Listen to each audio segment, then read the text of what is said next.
Hello friends, मी Sujata kitchen कट्टा YouTube चॅनलमध्ये आपले सर्वांचे स्वागत आहे। तर खास दिवाळी विशेष मी इथे बनवली आहे कुरकुरीत आणि खमंग अशी लसुणी शेव। तर मी तुम्हाला दाखवते ही लसुणी शेव कशी बनली आहे।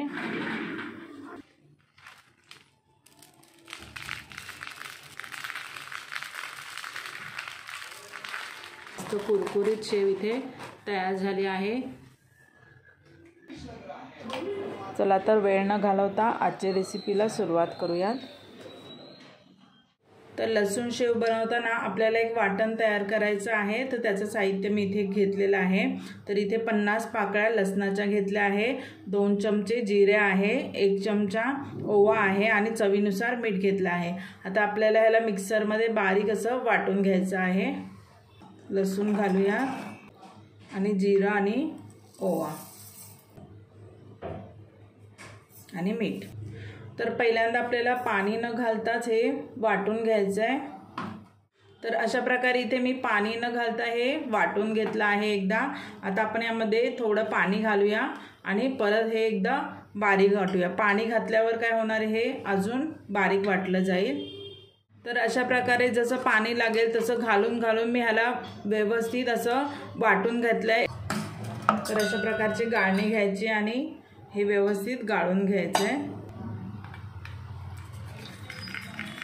अशा प्रकारे इथे आपलं शेवला लागणारं फ्लेवरफुल पाणी तयार झालं आहे। आता आपण पुढची कृती करायला घेऊयात। ते शेव बनवण्यासाठी मी बेसन पीठ घेतलं आहे। तर हे आपलं नेहमीचं वापरातलं विकतचंच बेसन पीठ आहे, त्याचाच वापर करायचा आहे। शेव बनवण्यासाठी जाडसर पिठाचा वापर करायचा नाही आहे। तर पहिल्यांदा काय करायचं, आपल्याला हे पीठ चाळून घ्यायचं आहे।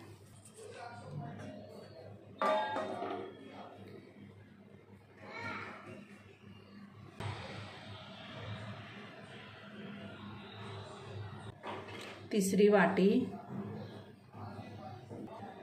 आणि ही चौथी वाटी आहे। तर इथे मी 4 वाटी डाळीचं पीठ घेतलं आहे, बेसन पीठ। आता आपल्याला हे चाळून घ्यायचं आहे। तर चाळणं खूप महत्त्वाचं आहे, जेणेकरून जे त्याच्यामध्ये गुठळ्या आहेत त्या निघून जातात आणि प्लस काही कचरा असेल तर तो पण निघून जातो। तर इथे मी हे अशा प्रकारे चाळून घेते। अशा प्रकारे इथे आपलं पीठ व्यवस्थित चाळून झालेलं आहे।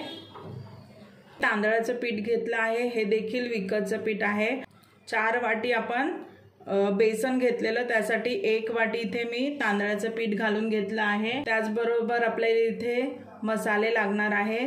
तर इथे मी अर्धा चमचा हिंग घेतला आहे, 1 चमचा हळद आहे आणि 2 चमचे लाल तिखट। तर इथे मीठ घेतलेलं आहे, पण मीठ आपल्याला जपून घालायचं आहे, कारण की आपण जे पहिल्यांदा वाटप बनवलेलं पण मीठ घातलेलं, तर व्यवस्थित त्याचा अंदाज घेऊन आपल्याला मीठ घालायचं आहे। तर आता हे मसाले मी या पिठात घालून घेते, तसंच मीठ घालते। आता आपल्याला हे सर्व एकत्र असं मिक्स करून घ्यायचं आहे। पिठामध्ये सर्व मसाले मिक्स झाले पाहिजे व्यवस्थित। तर आपण पीठ रेडी करून ठेवलं आहे। आता आपली शेव आहे ती कुरकुरीत व्हावी, यासाठी इथे आपल्याला मोहन तयार करायचं आहे।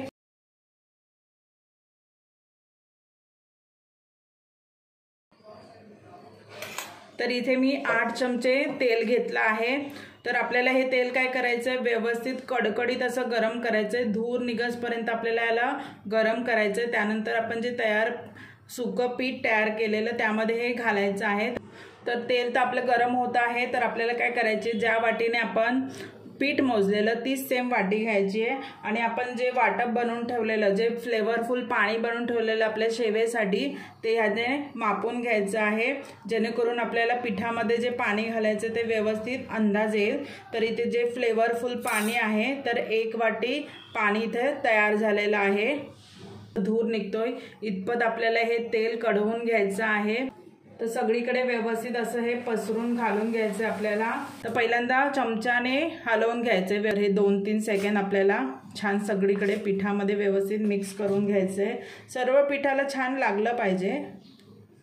आता आपण हे थोडंसं थंड झालं आहे, कोमट झालं आहे। आता आपण हात घालू शकतो आणि व्यवस्थित सगळीकडे पिठाला चोळून घेऊ शकतो। तर आपल्या पिठाची अशी थोडीशी मूठ बनली पाहिजे, तर समजायचं आहे आपलं मोहन परफेक्ट लागलं आहे। तर आता आपण ह्यामध्ये पहिल्यांदा फ्लेवरफुल पाणी घालून घेऊया। तर एकदम पाणी घालायचं नाही आहे, तर अर्धी वाटी मी पहिल्यांदा घालून घेतले।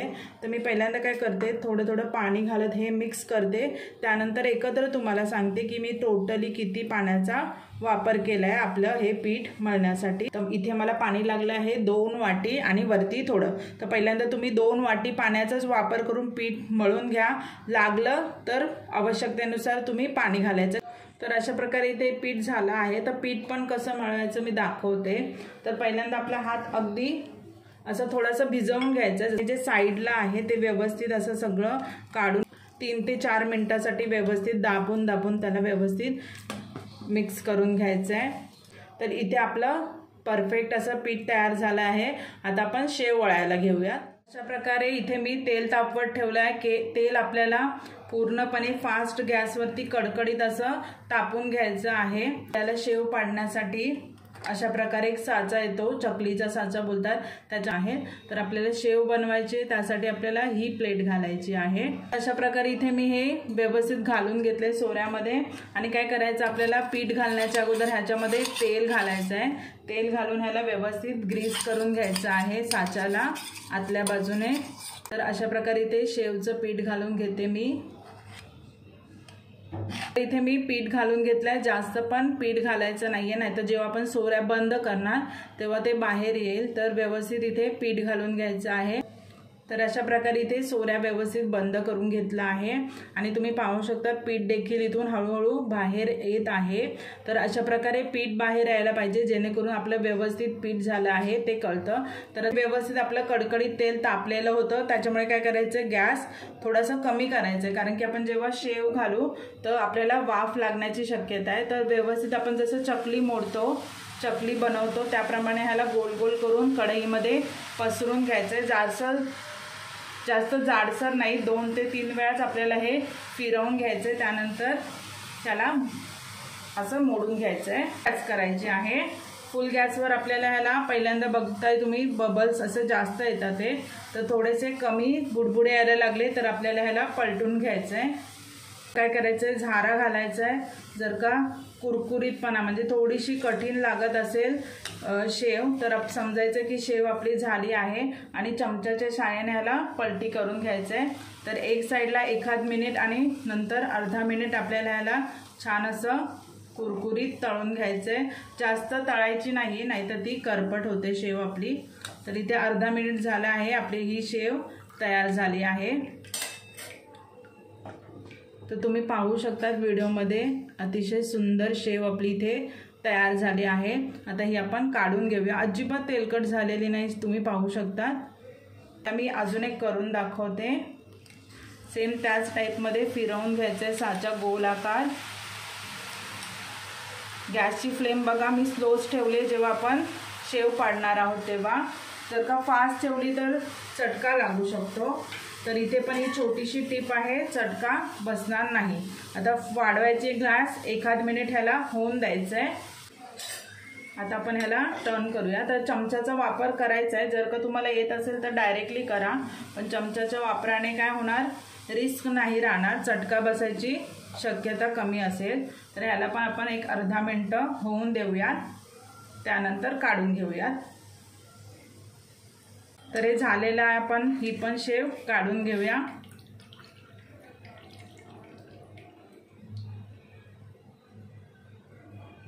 तर इथे ही पण शेव मस्तपैकी आपली तळली गेली आहे। तर अशाच प्रकारे मी सर्व शेव करून घेते। आशा करते तुम्हाला आजचा व्हिडिओ आवडला असेल। जर का तुम्हाला आजचा व्हिडिओ आवडला असेल तर व्हिडिओला प्लीज नक्की एकदा लाईक करा, शेअर करा आणि त्याचबरोबर जर का तुम्ही हा व्हिडिओ पहिल्यांदाच बघत असाल तर चॅनलला सबस्क्राईब करायला विसरू नका, जेणेकरून मी नवनवीन पदार्थांचे व्हिडिओ टाकेल तर तुम्हाला त्याचं नोटिफिकेशन येऊन जाईल। तर आजचा व्हिडिओ पाहिल्याबद्दल धन्यवाद।